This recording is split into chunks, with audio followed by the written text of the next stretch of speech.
It's time to finish the fight.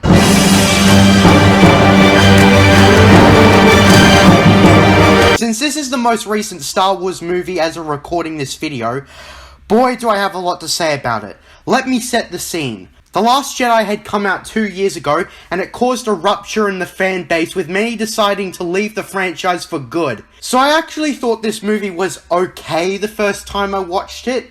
But of course, the movie has decreased in quality since my original viewing, because just like The Force Awakens, this movie relies on first-time viewing rather than timeless quality. But to be fair, I don't think this movie should be as hated as it is, because there is a couple of things to enjoy, and a lot of things that it tries to do is an honest attempt to make things right, which failed, but at least they tried. Even though I'm pissed JJ plagiarized A New Hope with The Force Awakens, that didn't mean the trilogy had to be god-awful as a whole. I do sympathize with JJ having his roadmap ignored by Ryan and forced to say that Ryan did a good job. That just stings a fuckload. So I can understand why JJ got stuck with this third film, but there's still a lot of inexcusable things he did. So let's talk about it. Well, to be fair, this movie does have its moments, but it has the J.J. Abrams way of answering nothing and doing nothing. The title crawl says that Palpatine's back. No build-up from the previous movies or hints that this would be a thing. He just shows up out of nowhere and we're supposed to buy that he's back. Before this film's release, most people knew that this would be yet another ripoff. But what surprised me specifically is just how unoriginal this movie could be. Like, this is the rare example of a triple ripoff. That means it heavily rips off 3 individual stories, and possibly other things that I missed. This movie is a ripoff of Return of the Jedi, Avengers Endgame, and Dark Empire. The most egregious of the 3 is hard to choose because they're all just so bad. All the 3 damage the movie in some way. Take the ripping off of Avengers Endgame. JJ was so stuck that he literally copied another movie from the same year, from the same corporation for his movie, but of course he pulls it off far less effectively. Like, when you blatantly rip stuff off, most of the time, the plagiarists don't understand what made the original work as it did. They just copy and paste it without a second thought and think that it'll be just as cool. That's why rip-offs are rarely enjoyable. Like, there are scenes that The Rise of Skywalker pulls from Avengers Endgame. Like this. But there are more of us, Poe. There are more of us.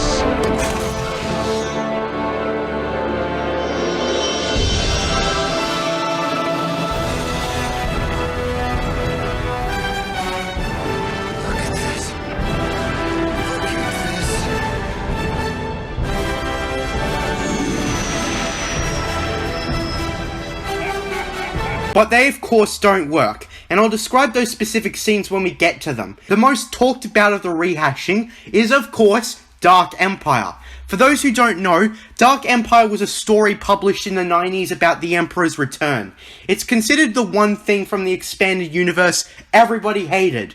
I was so ready to rip into J.J. Abrams for invalidating Vader's sacrifice by reviving the Emperor for another round. But here's something you probably didn't know. The whole concept for Dark Empire was George's idea. Apparently, the writer for Dark Empire had the idea to have a Darth Vader pretend to try to bring the Empire back up, but George didn't like that idea and suggested that they resurrect the Empire. And if that's true, and George thought it was okay, then that alleviates JJ for implementing this idea into his movie. So just consider it losing points for blatant plagiarism. So Palpatine's back, announcing his return with a sinister broadcast, which we don't hear in the actual movie, but you know where we do? Fortnite. Fortnite Battle Royale. Ladies and gents, the most desperate marketing attempt ever. Fucking hell. They really wanted to sell this movie, didn't they? Because for once, Star Wars proved that it couldn't sell itself. So our movie starts off with Kylo Ren searching for the Emperor. He's on an unnamed planet fighting unknown people for an unknown reason. All we know is that he's just searching for the Emperor. He finds a Sith holocron thing and flies to Exegol. Well, despite having no questions answered, and the choreography being worse than The Last Jedi, it is in concept a good way to start the film before slowing down. So Kylo Ren makes it to Exegol, and since Disney didn't really give a shit about the lore anymore, they break many rules, by revealing that Snoke was a clone Palpatine made. This is bullshit in 2 ways. First, it's clear that you can't clone Jedi or Force users. The Force Unleashed 2 actually explained this plot hole and made it clear that there were side effects to cloning Force users. Thus, it was easier and more practical to clone regular people. The second is that it contradicts the visual dictionary for the previous movie. They went out of their way to highlight that Snoke was not a Sith. Well, if he was serving Palpatine, he kinda is. Speaking of which, the visual dictionary for all three movies have really bad explanations for plot holes laid forth by the movies.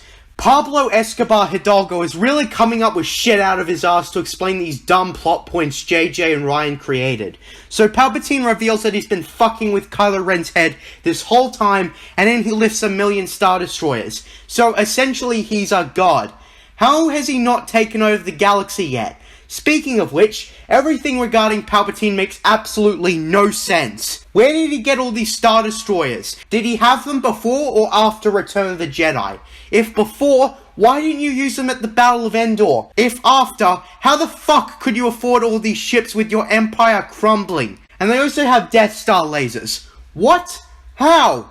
How could you get 1,000,000 Star Destroyers each with Death Star lasers? If the first Death Star cost 1,000,000,000,000 credits, and the second, God knows how much that cost, then what was the point of Starkiller Base? Just what in the hell? I'm really confused with Palpatine's whole plan from Return of the Jedi onwards. After he died, which there's no explanation on how he came back, he waits 30 years to reveal himself. Why? Why couldn't you just come back and keep the Empire together? I don't get it. There's no explanation, and there never really is. It's a really dumb plot hole. Far worse than anything JJ had in The Force Awakens. So Palpatine tells Kylo Ren that if he wants spaceships, he has to kill Rey. Then we cut to Finn, Poe, and Chewie getting a message from a random guy, which ends up being a really short message that tells people the bare minimum. They escape the First Order in the sequence that breaks law, as JJ keeps on adding rules that make absolutely no sense at all, and screw with everything previously established. Because the possibility of successfully surviving this ordeal without crashing into anything like Holo did is approximately 3,720 to 1! Never tell me the odds. Cut to Rey meditating. After a failed joke, we see Leia? What the fuck? Okay, they decided to keep Leia in the story for no reason. They relied on deleted scenes from The Force Awakens taken out of the original context to include Leia. They had to build the story to an extent around the lines Leia said in that movie. So then, we see that the Resistance have replenished themselves somehow. Well, actually, with the time jump, it's not hard to buy that the Resistance replenished itself somehow. So I'll let it slide. The movie also tries to establish that Rey was training since the time jump. Well, here I say it's 2 movies too late. She should have been set up differently or had training gradually throughout the course of the trilogy. However, it tries to address the criticism, so I guess I'll give it a point. We get the second ever on-screen interaction between Rey and Poe. It's here where I can give the movie some praise finally. The interaction gives the impression that they've been through a lot. This scene could have been more effective though if they had met in the first movie, in the first or second act. So Poe reveals the intel to everyone. Palpy has returned with the uncreatively named Final Order. In 16 hours he attacks all 3 worlds to enslave them under a Sith Empire and shit. Shame there was barely any build-up. Rey goes through Luke Skywalker's notes and guess what? It turns out that Luke knew that Palpatine was still alive, which makes this plot confusing enough if it wasn't already. Rey learns that they can get to Exegol with a Sith Wayfinder, the thing Kylo Ren picked up earlier in the movie, and there's a clue to its whereabouts on a Tatooine ripoff known as Pisana. So Finn, Poe, Chewie, and C-3PO all insist they come along. So they go to Pisana where they meet some elephant people that are celebrating a festival every 42 years. Wow, that's unnaturally great timing. Rey gets a necklace from one of the elephants, and then she talks to Kylo Ren in their second Force Skype call in a while. By the way, they had that one earlier in the movie, but it wasn't very important. During the talk, Kylo Ren grabs the necklace and then Rey panics. She tells the others what happened, and they try to escape, but then a lone stormtrooper confronts them before being shot in the eye, where we are introduced to Lando Calrissian again. No pansexual retcon to be seen here. Good. So anyways, Lando informs them about a guy called Ochi, who landed his ship in the desert, and it's been there ever since when Ochi disappeared. If they find Ochi's knife, it will get them to the Sith Wayfinder. So after a chase with the First Order, where Disney pretends they invented jump troopers, they then fall into black quicksand, and Finn says that there's something that he needs to tell Rey before sinking down. We'll get to this later. So anyways, they bump into a creature that was killed by Ochi. The creature reveals a heavy wound it got from the guy, and Rey decides to touch it, and uses the Force to what? Force heal? Really? Okay, this movie was no doubt rushed. JJ didn't think twice before including this power in the movie. You see, Force Heal was a convenient yet sort of necessary gameplay mechanic in Star Wars video games, but in the core canon, it screws everything up. It's easy to say that Force Heal in, say, Knights of the Old Republic was a non-canon power that the player never canonically used, but now we know right then and now that Force Heal is an achievable power. Now granted, JJ put some sort of limitation there, but it isn't enough. You see, the common defense for this is that you have to drain some of your life force to heal someone. And with Kylo Ren, who uses that ability to save Rey, he transferred his life force to save Rey. So if that's how it works, and you can save people if they're still alive when injured without killing yourself, then there's countless instances in the saga where this ability, even with the limitations, could have been useful. Couldn't Obi-Wan have used it to save Qui-Gon Jinn? He was still alive at that point, but dying. He wasn't completely dead, so he could have saved him. Couldn't Anakin use it to save his mother? Or hell, why didn't Palpatine heal Darth Vader when he was nearly dead? That doesn't make sense now that we have this power in the saga. Not to mention this was a power Anakin all but killed himself to learn, and by the end of his life, he still didn't learn it. And here comes Rey, who only had like 1 year of training and she pulls it off like it's nothing. But here's where things get really confusing. On the Star Wars wiki, Force Heal users include Anakin. What? That doesn't make any sense. Knowing he could use Force Heal makes the events of the whole saga make no sense whatsoever. This Force Heal shit just raises too many questions. And back to the Force-sensitive clones thing. If you can clone Force-sensitive individuals, couldn't you clone someone with the inhibitor chips and then get said clone to revive people from the dead? This just raises so many questions. Point is, Force Heal cannot be introduced into the saga without breaking it. So after this baffling scene, they get the knife. But oh shit, they need to get it translated. And for some reason, 3PO can understand the writing, but he cannot speak it out loud. Why would you program a droid to read a language they can't speak out loud? So they need to bypass this shit. They get out and Kylo Ren tries to run over Rey, even though he doesn't want her dead, and Kylo Ren somehow survives the crash caused by Rey. Meanwhile, since Rey decided not to retreat to Ochi's ship, since the First Order have captured the Falcon, Finn sends Chewie out, but Chewie gets captured. Then we've got this thing where Rey and Kylo Ren do a tug of war over the transport carrying Chewie. Then Rey uses Force Lightning to blow up the transport. No complaints here actually. This is the first original trilogy character death that was actually pulled off effectively. And had this been in a far better trilogy, this would have been a perfectly acceptable death. So Rey kills Chewie, then she retreats and they escape. Then a scene later, what the fuck? It was a death fake out? Are you fucking kidding me? What was the point of all of that then? So whatever, let's get on with this dumbass plot. They go to Kijimi, which is a snowy mountain town. We learn that Poe Dameron used to be a spice runner when some bitch points a gun to her head over a bounty. They avoid getting killed and meet Babu Frick, the dumbest name ever, and they get the message. C-3PO gets his memory wiped through this, which he gets it back later, so that sad moment was ruined too. So Rey senses that Chewie is alive on the Star Destroyer above Kijimi. Poe's bitch gives him this convenient token that can be used to bypass the First Order. What happened to clearance codes? Anyways, a bunch of shenanigans happen, but all you need to know is that Poe, Finn, and Chewie get captured by the First Order, where they are saved by General Hux, who is revealed to be the spy. Hux is later found out and killed by the First Order though. Kylo Ren also reveals to Rey that Rey is the granddaughter of Palpatine. This is never directly explained. Go read the fucking book. It'll have all your answers. So point is, they go to a moon on the Endor system, which isn't the moon from Return of the Jedi for some reason. It landed on a different moon. We meet Janna, who is a completely unnecessary character. She doesn't even look cool. Does Disney expect her character to sell toys or something? I don't get it.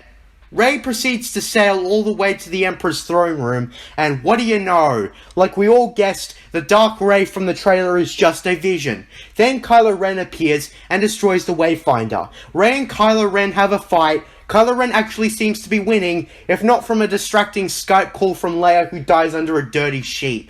Rey stabs Kylo Ren through the chest, and in case you had any doubts that Force Heal could not heal a punctured chest without killing the healer, now this is proof positive that Obi-Wan could have absolutely used his power to save Qui-Gon Jinn. Rey steals Kylo Ren's TIE Fighter and flies to Ahch-To. Then we hear a voice. Holy shit, it's Han!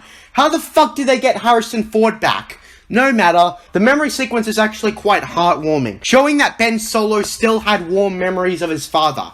Still, the memory thing makes no sense. You'd think at some point Anakin would have spoken to a memory of his mother. I would think it would be a better idea for Anakin to appear instead of Han Solo, and Anakin giving his grandson a prep talk about his own struggle with the dark side. But of course JJ didn't want to, because Hayden played a whiny brat who didn't like sand. Fucking asshole. Rey arrives at Ahch-To, destroys Kylo Ren's TIE Fighter. Luke Skywalker's ghost shows up, portrayed far more faithfully than The Last Jedi. Luke retcons himself and convinces Rey to finish the fight.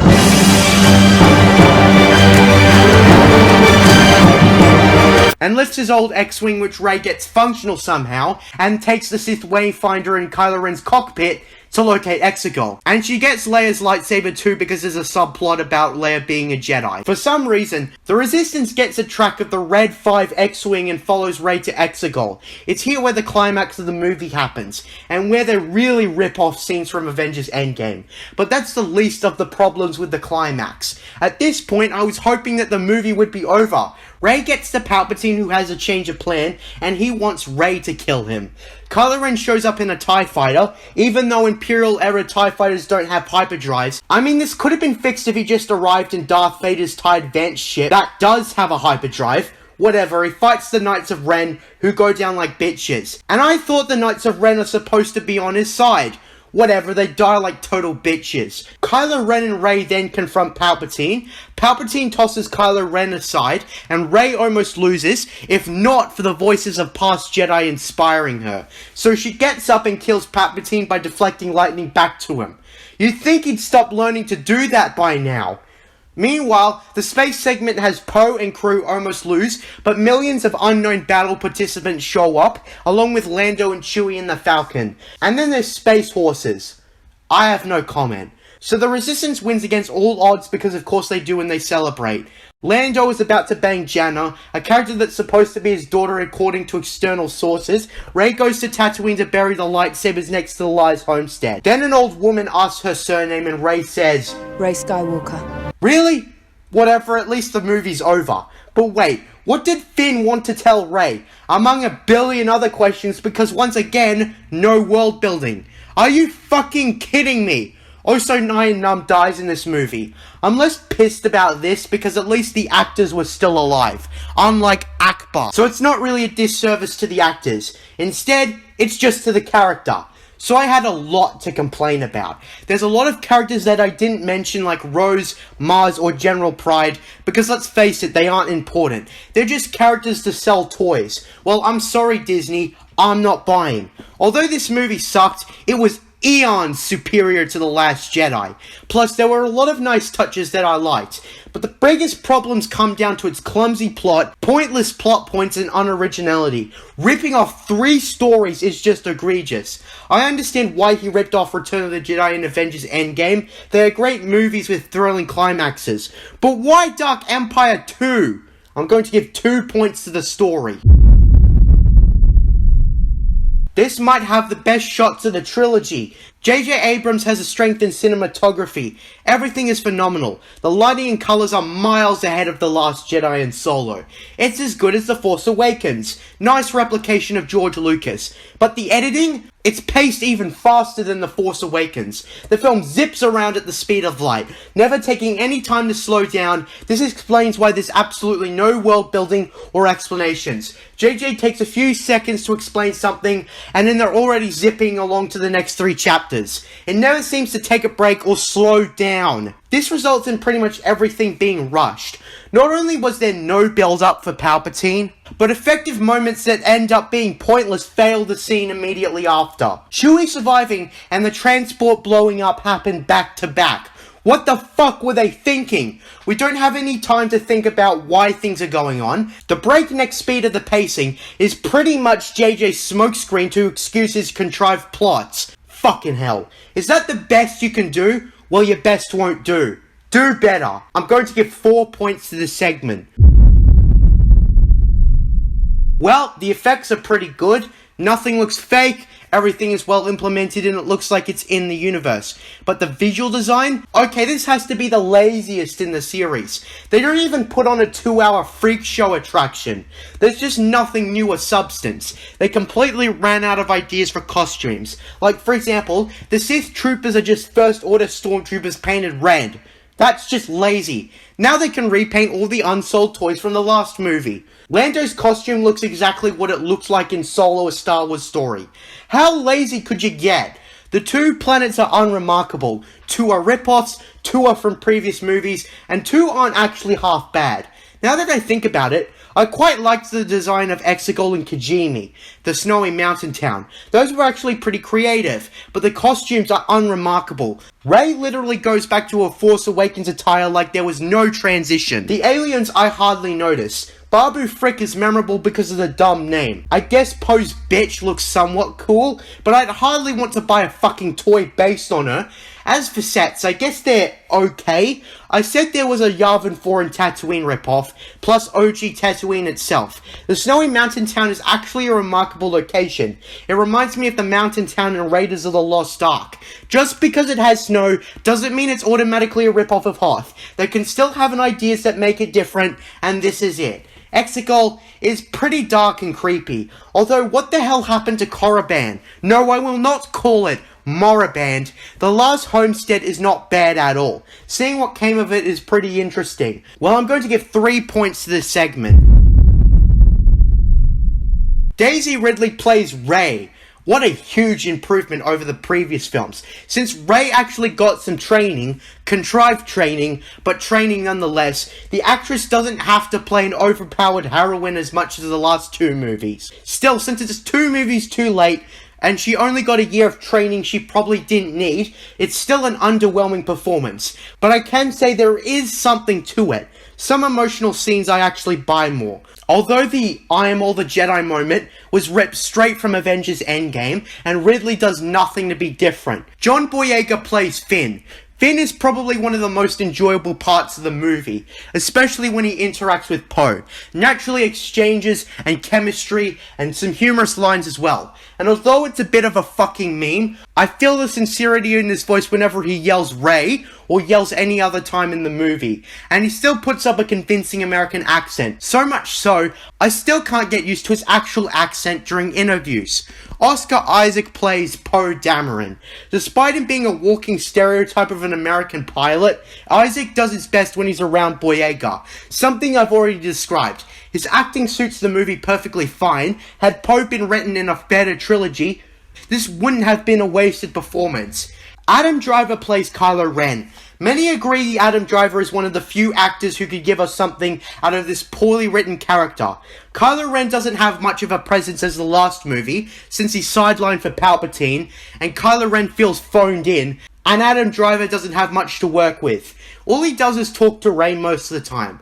I guess his best scene is when he's talking to the memory of Han Solo. Talking about who I wanted to talk about next was hard, because everyone is wasted. Anthony Daniels is wasted, Richard E. Grant is wasted, but out of all the wasted characters, the one with the best performance is probably Ian McDiarmid as Palpatine. Except he's got no cool lines that weren't ripped from the originals or the prequels. Guys, you got Ian McDiarmid to play the Emperor one last time. Make him say iconic things. And if you can't come up with any meme-worthy lines, then get George Lucas involved, like you should have from the very beginning of this damn trilogy.